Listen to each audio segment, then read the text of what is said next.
Hello বন্ধুরা, আমি আবার চলে এলাম আমাদের আজকের দুপুরের খাবার নিয়ে। এখানে গরম ভাত হয়ে গেছে।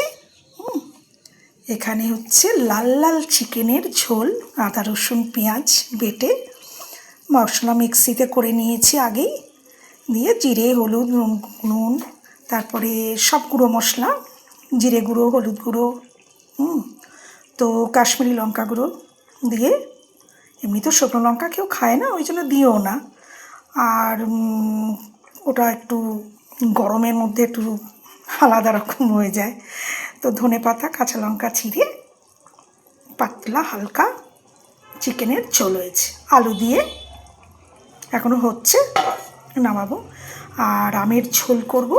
এখানে বেলের শরবত অলরেডি হয়ে গেছে, ওখানে 1 গ্লাস আমার খাওয়া হয়ে গেছে। আর আমার হাজব্যান্ডের আর ছেলের রেখে দিয়েছি এখানে। আর টক দই জমিয়েছি। ব্যাস, এই হলো আমার আজকের দুপুরের খাওয়া দাওয়া। টাটা।